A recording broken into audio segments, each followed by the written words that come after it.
नमस्कार प्रेक्षकांनो. नशिबान या मालिकेच्या आजच्या भागामध्ये काय घडलं हे आपण पाहूयात. अर्जुन गुरुजींना कॉल करतो आणि त्यांना सांगतो की अन्नपूर्णा सुभेदारांनी एक पूजा करायला सांगितलेली आहे. त्यांना महादेवाचा अभिषेक करायचा आहे. त्यासाठी मी तुम्हाला फोन केला आहे. गुरुजींना काही अर्जुनचा आवाज येत नसतो आणि ते पुन्हा विचारतात की कोण बोलतंय. अर्जुन सुभेदार का? तेव्हा रुद्र तिथेच असतो आणि त्याला कळतं की अर्जुन सुभेदारचा कॉल आहे. तो गुरुजींना विनंती करतो आणि फोन मागतो. तेव्हा रुद्र अर्जुनशी बोलू लागतो. अर्जुनला त्याच्याशी बोलून खूप आश्चर्य वाटतं. तू इथं कसं काय रे? तेव्हा रुद्र सांगतो, माझ्या काकांना बरं नाही, त्यासाठी मी इथे पूजा करायला आलो होतो. व्रत चालू आहे माझं. तेव्हा अर्जुन त्याला समजावतो, अरे तू काळजी करू नकोस. चांगल्या माणसांचं नेहमी चांगलंच होतं. माझी बायको सायली नेहमी असंच म्हणते. तुझ्या काकांनी कोणाचं कधी वाईट केलं नाही ना, मग त्यांचंही देव कसं वाईट करेल?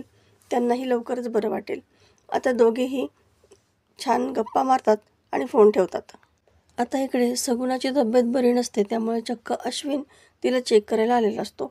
अश्विन सांगतो की काही नाही मावशी, तू खूप टेन्शन घेतलं आहे कुठल्या तरी गोष्टीचं, त्यामुळे तुझा BP हाय झाला आहे. श्रीमंत म्हणतो, अरे माझ्या आईचं असंच आहे, ती प्रेमसुद्धा रागात व्यक्त करते. हल्ली तिचं असंच चालू आहे. तेव्हा सगुणा त्याला गप्प बसायला सांगते. तितक्यात प्रतापही तिथं येतो. सगुणा आणि अश्विनला तर खूप आश्चर्य वाटतं. तुम्ही इथे कसं काय? तेव्हा प्रताप सांगतो, अरे तुझ्या मेडिकल कॅम्पमध्ये गेलो होतो, तेव्हा कळालं की तू इथं आलाय. म्हटलं सगुणा वहिनींना सुद्धा भेटून जावं. काय म्हणते आता तुमची तब्येत? सगुणा म्हणते, काही नाही हो, अगदी व्यवस्थित आहे. अश्विन म्हणतो, यांनी खूप टेन्शन घेतलं आहे. प्रताप म्हणतो, अहो तुमच्याकडे सख्खी बहीण आहे बोलण्यासाठी, मग तुम्ही तिच्याशी मन मोकळं करत जा ना, म्हणजे मनावरती ताण येणार नाही. तेव्हा सगुणा रागातच म्हणते, त्या वासंतीचं नाव नाही घ्यायचा. जोपर्यंत ती त्या घरामध्ये आहे तोपर्यंत तिचा आणि माझा काहीच संबंध नाही.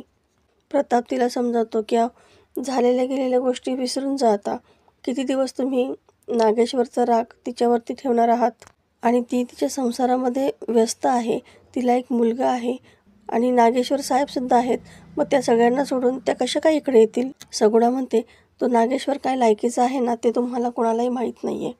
त्याच्यामुळे खूप आमचं नुकसान झालं आहे. हे त्याच्यामुळेच तर सगळं सोडून निघून गेले ना इथून. आता सगळं बोलणं झाल्यानंतर प्रताप आणि अश्विन तिथून निघून जातात. दुसऱ्या दिवशी दत्तू कपाटातून एक डबी काढतो. त्या डबीमध्ये एक घुंगरू असतं, जे की गिरिजाने शेवटच्या क्षणी नागेश्वरच्या ब्रेसलेटचं तोडलेलं असतं. आता याची मात्र दत्तूला काहीच कल्पना नसते. दत्तू म्हणतो, ही गिरिजाची लहानपणीची आठवण आहे. आणि तितक्यात गिरिजा तिथं येते. तो घाईघाईने डब्बी बंद करतो आणि खिशामध्ये ठेवतो. दत्तू तिला विनंती करतो की मला एकदा त्या प्रभासला भेटायचं आहे. तो कुठे आहे? त्याला डिस्चार्ज मिळाला का? गिरिजा म्हणते, डिस्चार्ज मिळाला, पण ते कोमामध्येच आहेत. प्रभासला मला भेटायचं आहे असं दत्तू म्हणतो. गिरिजा जरा गोंधळात पडते की आता त्या घरामध्ये न बोलवता तरी कसं जायचं बाबांना घेऊन. पण दत्तूने तिला विनंती केलेली असते, त्यामुळे ती त्याला घेऊन नागेश्वरच्या घरी जाते. आता इकडे गुलाबरावला शुद्ध आलेली असते आणि रुद्र त्याला काढा देतो. बाबा आता बरं वाटतंय का? हा काढा प्या म्हणजे तुम्हाला बरं वाटेल. आणि तुमची आणखी एक गोष्ट माझ्याकडे आहे, तीही तुम्हाला आणून देतो, असं म्हणून रुद्र तिथून निघून जातो. आता गुलाबरावला खूप प्रश्न पडलेला असतो की हा इतकी माझी काळजी घेतोय. तेव्हा गुरुजीही सांगतात की अहो खूप चांगला पोरगा आहे हा, याने खूप काळजी घेतली तुमची. तितक्यात रुद्र त्याचा चाकू घेऊन येतो. तुमचाच आहे ना हा? अहो तुम्ही चाकू घेऊन इकडे इकडे का फिरत होतात? गुलाबराव गडबडतो आणि सांगतो की मला नारळ सोलायचा होता, काही सापडलं नाही म्हणून चाकूने सोलत होतो. तेव्हा रुद्रला जरा नवलच वाटतं. नारळ सोलायची ही कोणती पद्धत आहे? ते जाऊ देत. आणि अंगद महाजन कोण आहे? तुम्ही बेशुद्ध अवस्थेमध्ये हेच बरळत होतात. अंगद महाजन आणि नाग नाग असंही ओरडत होतात. तुम्हाला नागाने दंश केला होता का कधी? गुलाबराव खूपच गोंधळतो. काय उत्तर द्यावं काहीच कळत नाही. रुद्र म्हणतो, हे महादेवाचं मंदिर आहे ना, मग इथे आसपास नाग असू शकतात. मग त्यांनी तुम्हाला कधी दंश केला होता का? गुलाबराव हो असं म्हणतो आणि रुद्र म्हणतो, काळजी घ्या, आणि तिथून निघून जातो. आता गुलाबराव मनातच विचार करतो की अरे ज्याचा मला जीव घ्यायचा होता त्यानेच माझा जीव वाचवला. तू खरंच खूप चांगला आहेस रे पोरा, पण तुझा बाप काय लायकीचा आहे ना हे तुला माहीत नाही आहे. आजही ती रात्र मला आठवली की धडकीच भरते आणि त्याला मागचा प्रसंग आठवू लागतो, जेव्हा नागेश्वरच्या माणसांनी त्याचे हात घट्ट पकडलेले असतात. नागेश्वर नेहमीप्रमाणे कुठलाही गुन्हा केल्यानंतर जसं गाणं म्हणतो तसं तो गाणं म्हणत समोर आलेला असतो. गुलाबराव म्हणतो, नागेश्वर, हा काय फाजीलपणा चालला आहे? मला का पकडलंय? सोड. तेव्हा नागेश्वर म्हणतो की माझ्या विरोधामध्ये कोर्टामध्ये साक्ष दिली ना तू? अरे पण ही गोष्ट कशी काय विसरलास तू? तू त्या अंगद महाजनचा मॅनेजर नंतर आहेस, अगोदर माझा साडू आहेस, तरीही तू माझ्या विरोधामध्ये बोललास? तेव्हा गुलाबराव म्हणतो की हो, कारण अंगद महाजन खरंच खूप चांगला माणूस आहे.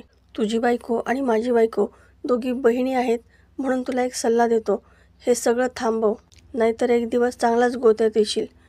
नागेश्वर म्हणतो की गोत्यात मी नाही, तू येणार आहेस. त्याच्या लोकांना सांगतो की नीट हात घट्ट पकडा रे ह्याचे. आता नागेश्वर रुमालामध्ये गुंडाळलेला एक सुरा काढतो. हा तोच सुरा असतो ज्याने अंगद महाजन आणि देवकी महाजन यांचा त्याने खून केलेला असतो. आता तो सुरा घेतो आणि गुलाबरावच्या हातामध्ये ठेवतो आणि नागेश्वर मोठमोठ्याने ओरडू लागतो, अरे गुलाबिया, काय केलंस तू? हे अंगद महाजनचा खून केलास? आता मात्र गुलाबराव धक्क्यानेच तो चाकू खाली फेकून देतो. अंगद महाजनचा खून झालाय म्हणजे तो खून तूच केलायस? नागेश्वर हसतच म्हणतो, अरे मी नाही केला तो खून तर तूच केलायस. हत्यारावरती आता तुझेच फिंगरप्रिंट आहेत ना? आता तो मनातूनच देवाची प्रार्थना करतो की महादेवा, कधी पावणार आहेस तू मला?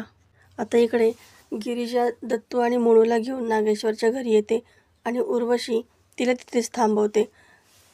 आमच्या दादासाहेबांनी मला जेलमध्ये टाकू देत, नाहीतर फासावरती लटकू देत, पण तू या घराचा उंबरठा ओलांडणार नाहीस. तितक्यात नागेश्वर आणि वासंती तिथे येतात. तुमच्या कानामध्ये काही घुसतच नाही का हो? एकदा सांगितलं ना की आमच्यामध्ये पडू नका. उर्वशी म्हणते, अहो दादासाहेब, हिच्यामुळे आपल्या दोघांमध्ये फूट पडली आहे. मला जेलमध्ये जावं लागलं. तुमचासुद्धा किती अपमान झाला आहे. आणि हिचा हा बाप, आपण जर पैसे दिले नसते तर हा वाचला तरी असतं का? यांच्या डोक्यावरचं छप्परसुद्धा आपण दिलेल्या पैशामुळेच आहे आणि तुम्ही म्हणता की ही नशीबवान आहे. नागेश्वर म्हणतो की मला माहिती आहे ना, तुम्हाला कितीही सांगितलं ना तरीसुद्धा तुम्हाला पटणारच नाही हो. तेव्हा आज तुम्हाला आम्ही पटवूनच देतो. आज या घरामध्ये एक खेळ खेळला जाणार आहे, तुमच्यामध्ये आणि गिरिजामध्ये, नशिबाचा खेळ. तेव्हा उर्वशी म्हणते, मला ह्या पोरीसोबत कसलाही खेळ खेळायचा नाही आहे. नागेश्वर म्हणतो की खेळावं लागेल. नागेश्वर त्याच्या खिशामधून एक नाणं काढतो. हे असंच एक नाणं आम्ही या घरामध्ये कुठंतरी दडून ठेवलं आहे, ते तुम्ही दोघींनी जाऊन शोधायचं. जा शोधा, बघूयात ना आज कुणाला मिळते नशिबाची साथ. या सगळ्याचा निकाल आज लागूच दे. गिरिजा म्हणते, पण या सगळ्याची काही गरज आहे का? नागेश्वर म्हणतो की आहे, गरज आहे. उर्वशी तरीसुद्धा तो खेळ खेळायला नकार देते आणि इथून जायला लागते. तेव्हा नागेश्वर म्हणतो, काय घाबरलात की काय दीदी? तुमच्यासमोर गिरिजा नशीबवान ठरेल याची भीती वाटते वाटतं. उगाचच विरोधाला विरोध करू नका. आज जर गिरिजाला नाणं सापडलं ना तर तुम्ही गपगुमान राहायचं, समजलं का? तो दत्तूला म्हणतो, दत्तू शेठ, या घरामध्ये हे घर आपलंच आहे असं समजा. छान आराम करा आणि तुम्ही दोघीजणी या माझ्यासमोर. तो दोघींनाही घेऊन देवीच्या देव्हाऱ्यामध्ये जातो. हात जोडून देवीला प्रार्थना करतो की देवी आई, आता तूच काय तो निकाल लाव. आम्ही बरोबर आहे की चूक? आता गिरिजा देवीला नमस्कार करते, तशी उर्वशीसुद्धा देवीला हात जोडते. तर प्रेक्षकांनो, येणाऱ्या भागामध्ये आपल्याला पाहायला मिळणार आहे की ते नाणं शोधण्यासाठी गिरिजा अडगळीच्या खोलीत जाते, ज्या ठिकाणी तिच्या लहानपणीच्या खूप वस्तू असतात. तिथे एक पाळणासुद्धा असतो.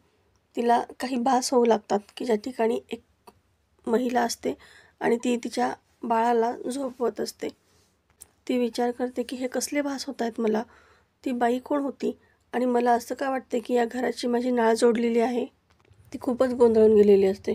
आता इकडे दत्तू प्रभासकडे येतो आणि त्याला सांगतो की तू 25 वर्षापूर्वी मला जी मुलगी दिली होती ती मुलगी गिरिजाच आहे.